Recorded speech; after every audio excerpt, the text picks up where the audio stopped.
auditors are really well positioned to enhance the reliability of this broader universe of environmental, social, and governance information, including climate-related information. Auditors bring objectivity, skepticism, and a standards-based analysis to really applying and really increasing the confidence in information that's increasingly being provided to the market. The way I think about it, there are three kind of top characteristics of assurance providers that contribute to consistent, comparable, and reliable financial reporting. There's independence, there's expertise and attestation, and there's professional requirements. As companies' financial auditors, we bring valuable knowledge of the business and a pre-existing working relationship with companies. When I personally started doing this work in 2010, it felt like a natural application of the skills and experiences I had developed as a financial statement auditor.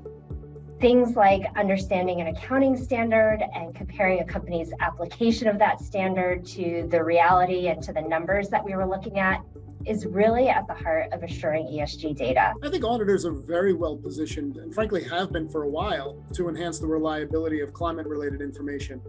It isn't really new for us. In fact, while in the States, many kinds of different companies have been providing assurance of climate-related information. In Europe, for example, the Big Four have already been providing lots and lots of assurance on climate-related information. In fact, the majority of it for some time. Our teams are organized very intentionally. A precondition of performing our services is a command of the subject matter. And we bring a breadth of capabilities and experiences no different than we do to the evolving set of considerations that are factored into a financial statement audit. From an independence perspective, the public company audit profession has a long history of understanding and complying with those often complex independence requirements from various regulatory regimes and have invested substantially in their compliance tools and systems.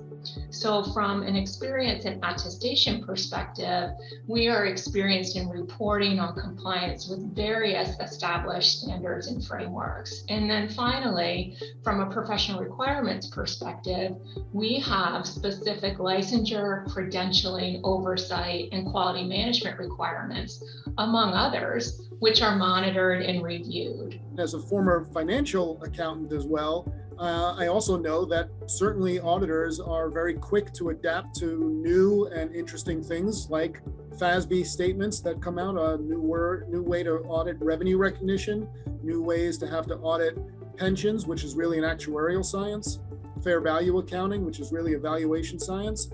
So having to adapt to something new and different from pure financial accounting is not at all different for a seasoned financial auditor. In addition, over my career, I've worked on a number of initial public offerings and experienced the crafting of a company's S1 and initial 10K. And I learned how those documents are used to communicate to investors within the legal and risk parameters of reporting to the SEC. And bringing in this climate information is no different. I also regularly apply my skills of process understanding and control testing. When I first approach a greenhouse gas engagement, I put on my SOX hat and obtain an understanding of the process just like I would for a procure-to-pay process. Lastly, I use my experience across my clients to provide insights and identify risks.